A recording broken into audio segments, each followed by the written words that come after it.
So hello everyone, this is Deopriya Dash and welcome back to my channel. জন্মাষ্টমীর ব্লগটা তোমাদের সাথে share করতে আলটিমেটলি চলেই এলাম।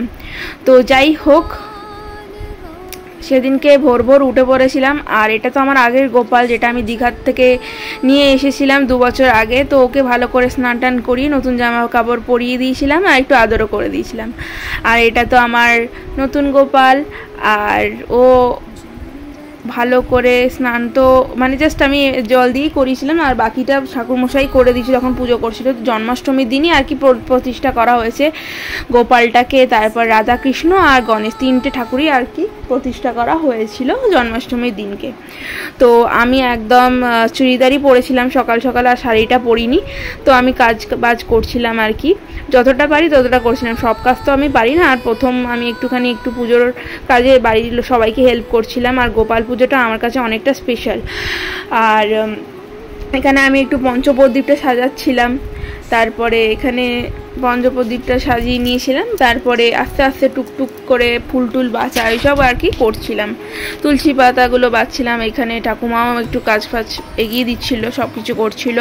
ওইদিকে বাবাও ভালো করে ঠাকুর মালা দিচ্ছিল, সাজাচ্ছিল। যাই হোক, সবাই একটু একটু করে আস্তে আস্তে আমরা কাজগুলো করছিলাম। আর সত্যি কথা বলতে একটা আলাদাই পজিটিভিটি আসে যখন আমরা কোনো ঠাকুরের কাজে নিজেকে ইনভলভ করি। আর এখানে আমি ভালো করে ফুলগুলোকে সাজিয়ে গুছিয়ে রেখে দিয়েছিলাম এই পাত্রে।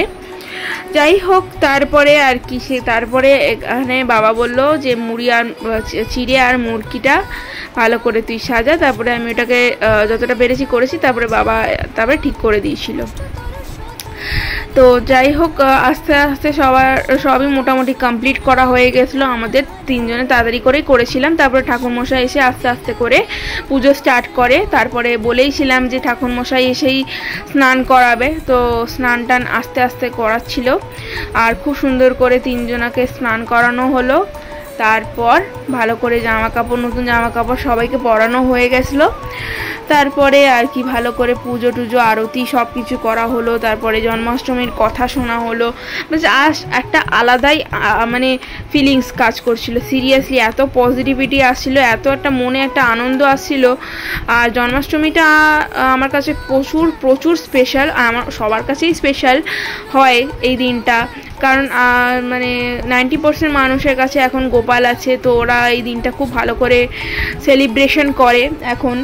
আর আমি তো করি, কারণ আমার কৃষ্ণ ভক্ত আমি সবসময় ছোটোবেলা থেকেই ছিলাম। তো আমার খুব ভালোই লাগে দিনটা। আর আমি এত খুশি হয়তো বার্থডেতেও হই না। যাই হোক, তারপরে পুজো শেষে আমার একটা বন্ধুকে নিয়ে আসার কথা ছিল আমার বাড়িতে। তো ওকেই আর কি স্টেশনে পিক আপ করতে গেছিলাম। আর বিশাল রোদ ছিল। এই যে সুভদ্রা, আমি জানি ও ব্লগটা দেখে হাসবে এই পোর্শনটা দেখে। আর তারপরে আমরা বাড়িতে এসে প্রসাদ খাচ্ছিলাম আর গল্প করছিলাম। তারপরে গল্প হয়ে যাওয়ার পরে আমার একটু রান্নার কাজ ছিল, তো সেইগুলোই করলাম। আমি বেগুন ভাজলাম আর লুচিটা করেছিলাম, বাকি রান্না সব বাবাই করেছিল।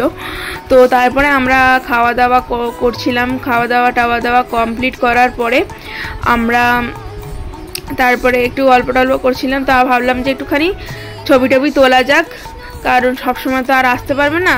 যাই হোক, তারপরে ওকে সাজিয়েছিলাম, ও আমাকে সাজিয়ে দিয়েছিল। এই চলছিল আমাদের।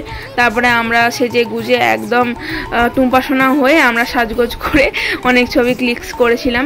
তো যাই হোক, তারপরে আমি এখানে চুলটুল আনাচ্ছিলাম আর ও ওটা ওকে ক্যাপচার করছিল। রোজও দিলে ভালোই হতো। যাই হোক, তারপরে ওকে আমি স্টেশনে ছাড়তে গেলাম, ও বাড়ি যাবে আর কি। তো তারপরে ওকে স্টেশনে উঠিয়ে দিয়ে আমি বাড়ি এলাম। আর বাড়ি এসে আমি কানে খুলে চুলটুল খুলে শুয়ে পড়েছিলাম। আমার ভালো লাগছিলো সিরিয়াসলি। আর মুখটা খুব এখন কিউট লাগছিল তখন। তারপরে সন্ধেবেলায় আমি রেডি হয়ে এইরকম আমি ভেসে রেডি হয়েছিলাম। আমাকে কমেন্টে জানিও কেমন লাগছে। একটু রাধার লুকই করেছিলাম, বাট প্রপার হয়নি। তারপরে গোপালকে সাজিয়ে টাজিয়ে নতুন আবার একটা পোশাক পরিয়ে ওকে যতটা পেরেছি আমি নিজের মতন করে সাজিয়েছিলাম। তারপরে বাবা এসে আমাকে অনেকটা হেল্প করেছিল। তারপরে ওর পুজোটা আমি আস্তে আস্তে করে শুরু করলাম। আর এখানে ময়ূর পালক নিয়ে আমি আমার মাথাতেও গুজে দিয়েছিলাম। তো যাই হোক, তারপরে আস্তে আস্তে ওর পুজো টুজো করে ওকে খাওয়াচ্ছিলাম। সব কিছু যা আর কি আইটেমস ছিল সব কিছু একটু একটু করে আস্তে আস্তে ওকে খাওয়ানো হচ্ছিল। আর ওইদিকে টিভিতে জোর গান বাজছিল। আর মানে আমি যে কতটা ভেতর থেকে খুশি ছিলাম, আর এখনও আমি খুব ইমোশনাল হয়ে যাচ্ছি আমি যখন ভয়েসটা দিচ্ছি।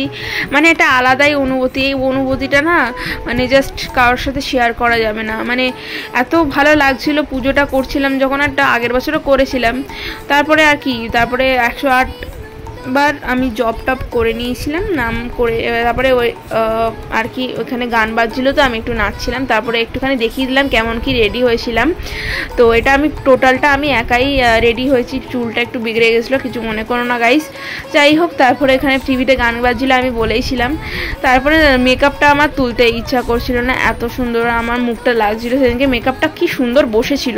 আর গান টান গাইছিলাম আর বিশাল আমি খুশি ছিলাম। আর রাত্রির বেলা টায়ার্ড হয়ে গেছিলাম, তো তারপরে মেকআপটা তুলেই নিলাম ফাইনালি।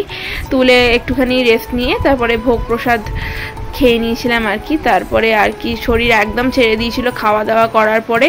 তো তারপরে আমি শুতে চলে গেলাম, আর এত লাগছিল কোমর থেকে মাথা থেকে ছিঁড়ে যাচ্ছিলো। যাই হোক, আজকে ভিডিওটা এই অবধি, টাটা গাইস।